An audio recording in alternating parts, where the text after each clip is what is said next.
Bismillahirrahmanirrahim. Assalamualaikum warahmatullahi wabarakatuh. Selamat datang rekan-rekan mahasiswa yang saya banggakan. Semoga senantiasa selalu dalam keadaan sehat walafiat dan dalam lindungan Allah Subhanahu wa Ta'ala.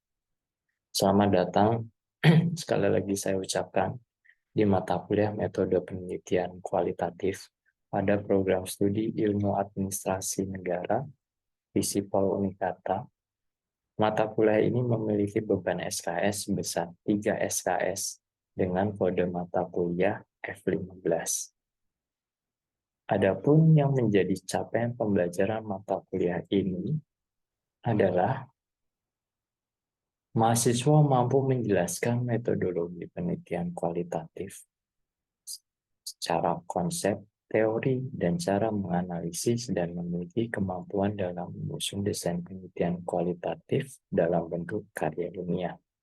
Secara umum, dapat dideskripsikan, mata kuliah metode penelitian kualitatif ini merupakan mata kuliah wajib fakultas. Tujuan akhir dalam perkuliahan, harapannya mahasiswa mampu memahami metode penelitian kualitatif secara konsep, teori, dan cara menganalisis data.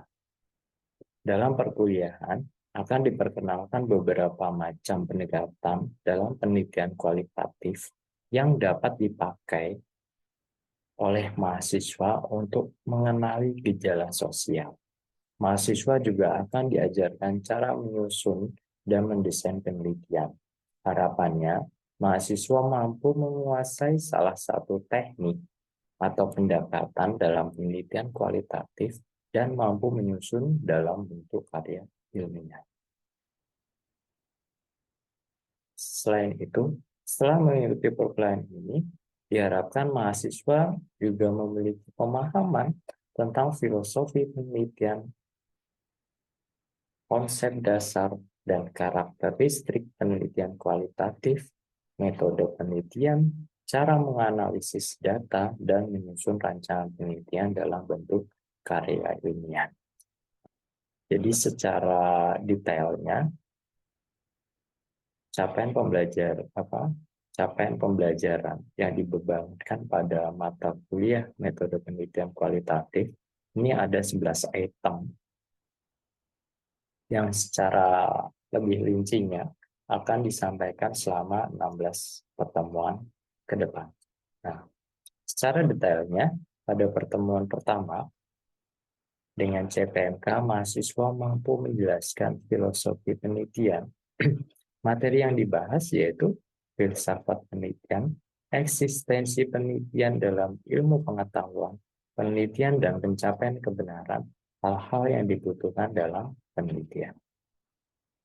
Pada pertemuan yang kedua, CPMK, mahasiswa dapat menjelaskan paradigma dan tahapan dalam penelitian kualitatif. Materi yang dibahas, paradigma penelitian kualitatif, penyusunan teori dari bawah atau graded teori, tahap penelitian secara umum, tahap penelitian secara signifikan.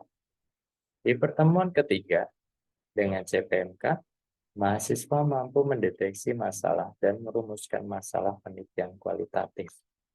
Materi yang dibahas, masalah dalam penelitian kualitatif, fokus penelitian, model perumusan masalah, prinsip-prinsip perumusan masalah, langkah-langkah perumusan masalah. Pada pertemuan yang keempat, dengan CPMK, mahasiswa mampu melakukan kajian teori berdasarkan topik penelitian dan penyusunan tinjauan pustaka. Materi yang dibahas, pengertian kajian literatur, tingkatan dan fokus teori, penggunaan teori dalam penelitian, dan penyusunan teori. Di pertemuan kelima dan keenam, dengan CPMK, mahasiswa mampu melakukan teknik pengumpulan data observasi dan melengkapi data observasi berdasarkan topik penelitian. Materi yang dibahas, yang pertama, instrumen penelitian, sumber dan jenis data, teknik pengumpulan data, serta triangulasi data. Pada pertemuan ketujuh, CPMK mahasiswa mampu menentukan informan dalam penyusunan penelitian kualitatif. Materi yang dibahas, pengertian populasi dan sampel, serta teknik pengambilan sampel. Pada pertemuan ke-8, yaitu ujian tengah semester,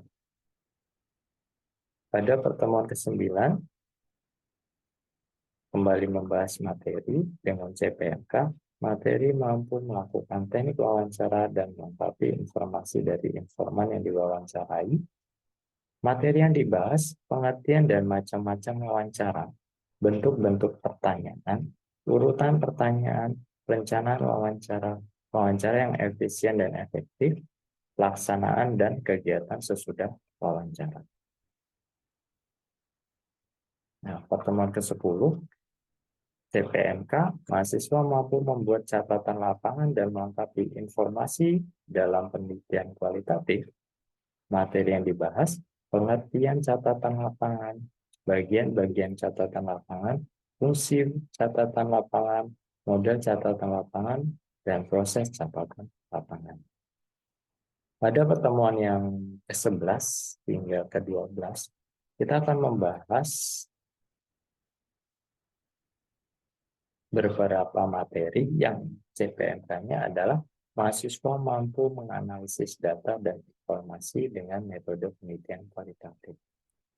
Jadi pada subbagian ini, selain kita akan di awal akan melakukan beberapa pemaparan, penjelasan secara materi, kita juga akan langsung melakukan praktek langsung. Nah, adapun materi yang dibahas yang yaitu pengertian analisis data, proses analisis data model Mills dan Habermas, analisis data model Spratly, dan analisis data model Creswell. Pada pertemuan ke-13 dan ke-14, CPMK mahasiswa mampu membuat dan menyusun proposal penelitian kualitatif. Pada tahap ini kita juga akan melakukan praktek langsung. Jadi nanti mahasiswa akan diberi tugas membuat atau menyusun proposal penelitian dengan metode penelitian kualitatif dengan topik masing-masing dan akan kita bahas secara kelompok. Namun sebelum penugasan, saya akan menyampaikan beberapa materi, yaitu tentang lingkup penelitian kualitatif, komponen, dan sistematika penyusunan proposal. Di pertemuan ke-15, CPMK mahasiswa mampu menyusun penulisan laporan hasil penelitian kualitatif dan mempresentasikan. Materi yang dibahas, fungsi, jenis, dan bentuk laporan hasil penelitian, kerangka dan isi laporan, teknik dan strategi penulisan laporan, penelaahan hasil penulisan, dan laporan penulisan kualitatif. Di pertemuan ke-16, ini masuk di sesi ujian akhir semester. Nah, di sini ada beberapa referensi yang kemudian dapat rekan-rekan gunakan selama satu semester dalam memahami metode penelitian kualitatif. Assalamualaikum warahmatullahi wabarakatuh. Selamat datang rekan-rekan mahasiswa yang saya banggakan. Semoga senantiasa selalu dalam keadaan sehat walafiat dan dalam perlindungan Allah Subhanahu wa Ta'ala. Nah, hari ini kita akan membahas terkait filosofi penelitian. Kenapa kemudian filosofi ini penting? Ini menjadi salah satu dasar sebuah riset ketika teman-teman ingin melakukan penelitian. Filosofi ini didasarkan pada keyakinan bahwa realitas sosial tidak dapat diukur dengan cara yang objektif dan kuantitatif. Sampai sini bisa dipahami? Bisa, Pak. Bisa, Pak. Ya. Apa kemudian ini menentukan gambaran teman-teman memahami sebuah riset penelitian. Makanya kita harus membuat sebuah kerangka.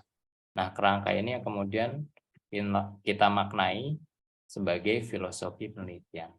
Nah, jadi secara deskripsinya, filosofi penelitian ini adalah cara pandang atau paradigma yang mendasari penelitian kualitatif yaitu filosofi ini didasarkan pada keyakinan bahwa realitas sosial itu tidak dapat diukur dengan cara yang objektif dan kuantitatif, melainkan lebih tergantung pada interpretasi subjektif dari para partisipan yang terlibat dalam pengalaman tersebut.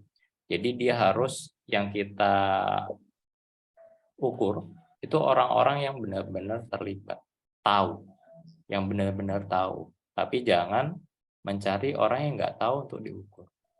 Oleh karena itu, penelitian kualitatif ini lebih fokus pada pemahaman mendalam dari pengalaman subjektif para partisipan daripada hanya mengumpulkan data statistik. Di sini ada 3 perspektif paradigma ilmu sosial.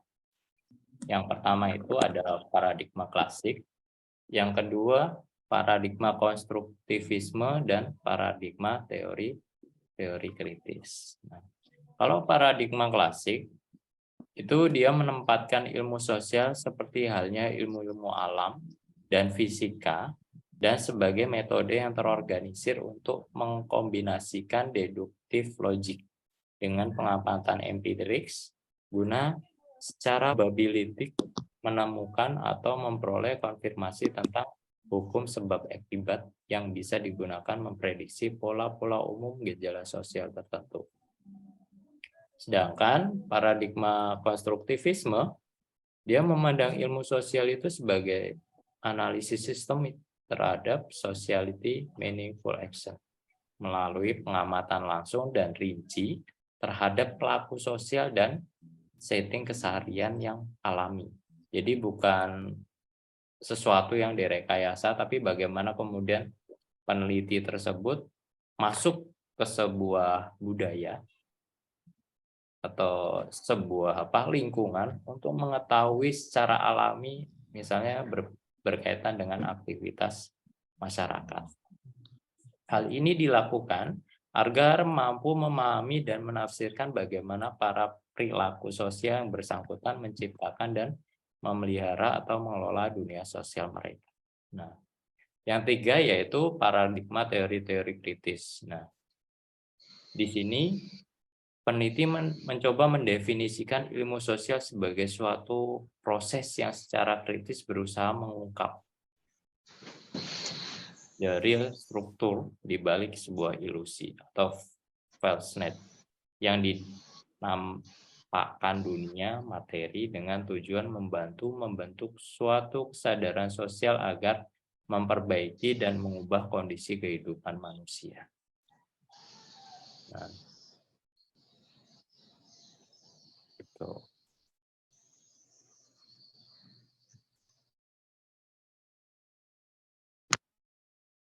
Nah, ini yang kemudian yang mendasari. Nah, di dalam rangkaian sebuah riset, jadi ini adalah sebuah kombinasi. Ada 4 unsur yang saling berkaitan. Mulai dari ontologi, epistemologi, human nature, sama metodologi. Jadi semua dia sebelum masuk ke sebuah metode riset itu bermula dari ontologi. Jadi ontologi itu adalah sebuah asumsi, pandangan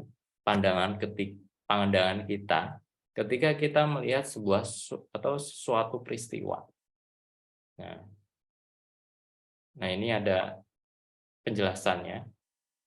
Jadi secara deskriptif, ontologi itu adalah sebuah asumsi yang penting tentang inti dari fenomena dalam penelitian. Jadi apa yang kemudian teman-teman lihat dan itu menjadi sebuah ide yang kemudian ingin dikembangkan, itulah yang kemudian disebut sebagai ontologi. Nah, yang kedua, pertanyaan dasar tentang ontologi menekankan pada apakah realita yang diteliti itu objektif ataukah realita adalah produk kognitif individu. Maksudnya yang objektif itu yang benar-benar real, murni, alami, tanpa ada rekayasa budaya asing gitu.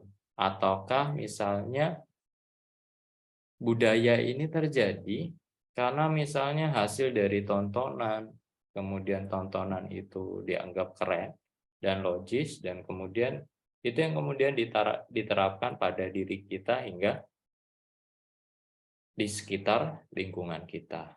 Nah, pandangan awal itu yang kemudian disebut sebagai ontologi. Nah, ontologi ini melahirkan dua pandangan. Yang pertama yaitu realisme, yang menganggap bahwa dunia sosial ada secara independen dari apresiasi itu individu. Lawannya yaitu nominalisme, yang menganggap bahwa dunia sosial yang berada di luar kognitif individu berasal dari sekedar nama, konsep, dan label yang digunakan untuk menyusun sebuah realita. Nah, dari pandangan ontologi ini kemudian lanjut berkembang sebagai epistemologi. Epistemologi ini adalah asumsi tentang landasan ilmu pengetahuan atau ground of knowledge, tentang bagaimana seseorang memahami dunia dan mengkomunikasikannya sebagai pengetahuan kepada orang lain. Nah, bentuk pertanyaannya yang muncul tuh, bentuk pengetahuan apa yang kemudian bisa diperoleh?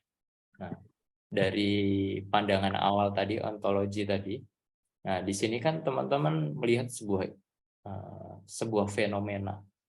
Nah, kemudian lanjut ke epistemologi, fenomena yang kemudian kita lihat itu, apakah kemudian ini bisa menjadi sebuah pengetahuan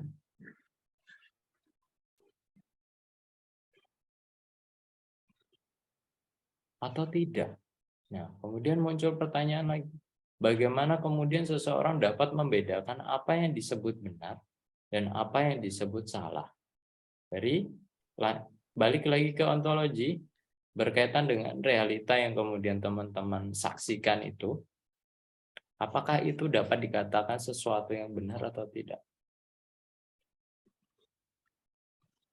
Dan bagaimana sifat pengetahuannya? Nah, pemikiran-pemikiran itu yang kemudian mulai berada di zona epistemologi. Dari epistemologi ini berlanjut ke human nature. Human nature ini merupakan sifat manusia.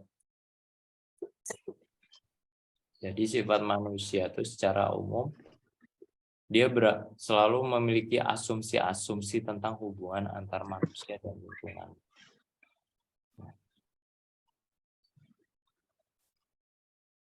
Nah, pertanyaan dasar yang kemudian muncul dari sifat manusia ini menekankan kepada apakah manusia dan pengalamannya adalah produk dari lingkungan mereka secara mekanis, determinis, responsif terhadap situasi yang ditemui di dunia eksternal mereka, atau apakah manusia dapat dipandang sebagai pemicu dari lingkungan mereka. Contohnya gini, dari apa yang kemudian kita saksikan, misalnya, apakah kita yang kemudian akan mengadopsi ataukah mungkin kita yang kemudian dapat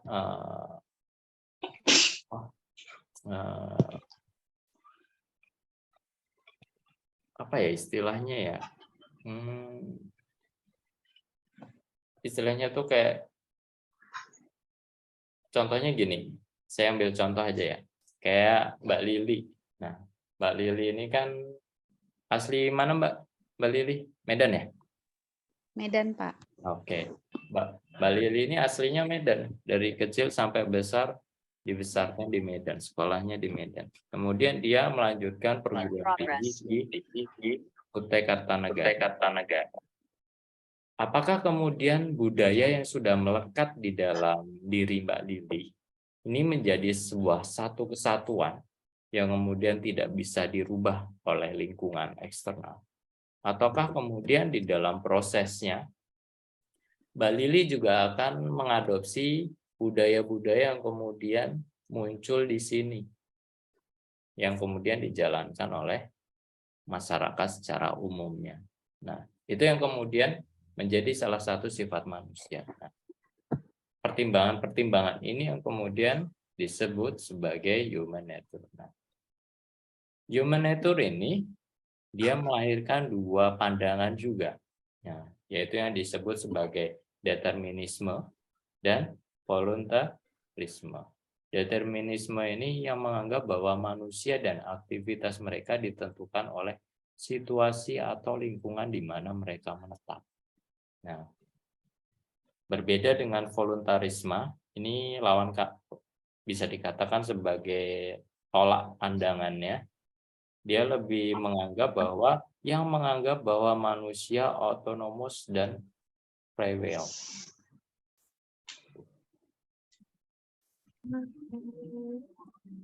Nah, kemudian dari human nature, kita lanjut lagi ke metodologi. Nah, ini yang bagian akhirnya. Metodologi ini adalah asumsi-asumsi tentang bagaimana seseorang berusaha untuk menyelidiki dan mendapat pengetahuan tentang dunia sosial. Nah, pertanyaan besar yang kemudian muncul dari metodologi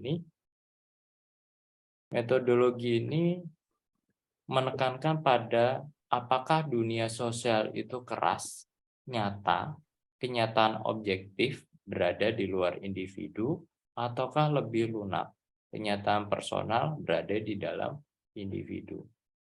Selanjutnya, peneliti mencoba berkonsentrasi pada pencarian penjelasan dan pemahaman tentang apa yang umum atau universal, yaitu cara di mana seseorang menciptakan, memodifikasi, dan menginterpretasi dunia dengan cara mereka temukan sendiri. Nah, pandangan dalam metodologi ini ada dua. Yang pertama yaitu prinsip nomoterik yang mendasarkan penelitian pada teknik dan prosedur yang sistematis menggunakan metode dan pendekatan yang terdapat dalam ilmu pengetahuan alam atau nature skill. Dari secara alamiah. Berbeda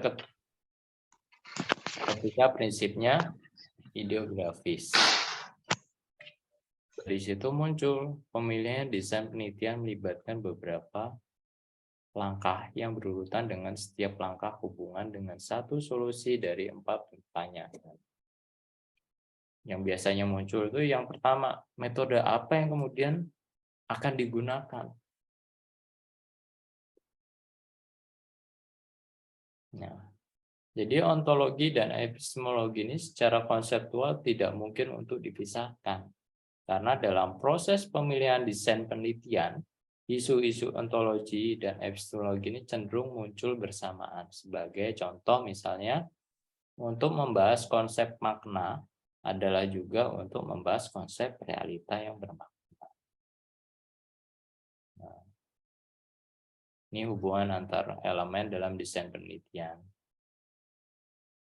Tahap penelitian, bidang penelitian, dan perspektif teoritis sebagai suatu yang berhubungan sehingga hal ini seharusnya dipandang sebagai satu langkah. Proses tersebut disebut dengan pemilihan paradigma yang tepat atau kerangka pikir yang tepat. Nah, ini yang kemudian membedakan antara penelitian kualitatif dan kuantitatif. Nah, dimulai dari kedudukan suatu penelitian kualitatif, misalnya studi awal. Kalau secara kualitatif, penggalian interpretasi subjek. Hubungan peneliti dan yang diteliti, kalau kuantitatif, dia jauh. Kenapa kemudian jauh? Karena nggak butuh hubungan yang dekat, nggak harus ketemu langsung. Jadi kalau sekarang itu kita bisa buat Google formulir ya, kemudian kita share, kemudian lewat sosial media dan lain sebagainya, dan kita beri narasi ajakan, data itu akan terisi. Tapi di dalam kualitatif, kita harus ketemu langsung ke informan, melakukan obrolan dan percakapan terkait topik yang kemudian akan kita teliti. Sehingga data-data yang ingin kita dapatkan itu semuanya terpenuhi. Nah, hubungan teori konsep dengan data empirik. Nah, kalau kuantitatif, data empirik untuk memberi konfirmasi bagi teori. Tapi kalau kualitatif, teori dimunculkan atas dasar data empirik. Strategi penelitiannya, kalau kuantitatif itu berstruktur, kalau kualitatif itu tidak berstruktur. Nah, ini maksudnya model pertanyaannya. Karena di dalam kualitatif, itu kadang ketika kita melakukan sebuah percakapan atau obrolan, kadang yang terjawab di awal itu adalah pertanyaan misalnya di akhir. Tergantung kemudian nanti bagaimana kemudian kita melakukan olah data itu. Hasil wawancara itu yang dalam bentuk rekaman, kita buat transkrip. Dan dari transkrip itu yang kemudian kita pilah-pilah berdasarkan pertanyaan yang kemudian sudah kita susun di awal. Kemudian ada lingkup klaim temuan. Kalau kuantitatif dia mencari sebuah truth. Itu. Tapi kalau kualitatif itu sebuah. Jadi ini kalau kuantitatif ini dia ingin memastikan iya atau tidak. Tapi kalau misalnya di kualitatif dia mencoba menggambarkan kalau misalnya iya itu seperti apa, kalau tidak itu seperti apa, alasannya apa. Itu yang membedakan kuali dengan kuanti. Kan kalau tadi kan yang metode kualitatif sama kuantitatif kan ada jaraknya tuh, yang tadi tuh sebelum ini lagi. Ya, nih. Kan kuantitatif itu kan cara hubungan peneliti yang diteliti kan kalau kuantitatif itu jauh. Sedangkan kalau kualitatif itu kan dekat. Itu biasanya mempengaruhi jumlah yang diteliti ya, Pak? Jadi Karena gini, kalau jauh kan biasanya kalau yang saya lihat dari beberapa kali ngelihat senior ngerjakan skripsi kalau nggak salah mereka ya, ada yang kuantitatif sama kualitatif. Kalau yang kuantitatif itu mereka biasanya pakai Google Doc ya kalau nggak salah, Google dokumen atau ya itu Google Form. Itu karena jauh tapi jangkauannya lebih luas karena bisa di-share ke orang-orang tuh secara terus-menerus dan luas juga gitu jangkauannya. Sedangkan kalau kualitatif kan kalau jaraknya dekat mungkin dengan orang yang di sekitaran aja. Tapi bisa nggak sih Pak kalau kualitatif itu menjangkau sampai agak luas gitu? Ya walaupun capek sih mungkin karena nanti akan kemana-mana gitu. Tapi bisa nggak sih Pak? Atau lebih relevan yang di sekitar aja?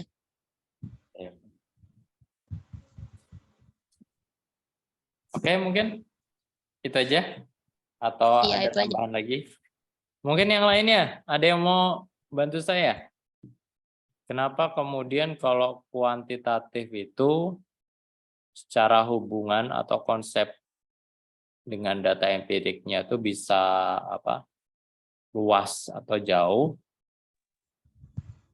Secara hubungan ya, objeknya itu bisa jauh, sedangkan kalau kualitatif tuh dia harus dekat. Nah, yang dimaksud dekat nih seperti apa? Kemudian yang dimaksud jauh itu seperti apa? Mungkin teman-teman masih bingung di situ ya. Nah, jadi berkaitan dengan hubungan penelitian, kalau kuantitatif itu kan datanya sudah terkunci. Jawabannya dia udah terkunci. Di situ misalnya A, B, C sampai D misalnya. Ya. Nah, jadi jawabannya itu tidak berkembang, sehingga bisa kita lakukan misalnya dengan Google Form, kemudian si informan bisa langsung mengisi sendiri. Nah, itu yang kemudian dikatakan jauh. Nah, berbeda ketika misalnya dalam metode kualitatif. Nah, gambaran terkait data itu sangat luas dan kompleks. Sehingga untuk menginterpretasi data atau melakukan pendekatan ke informan, itu harus face to face. Biar kita mendapatkan gambarannya secara detail.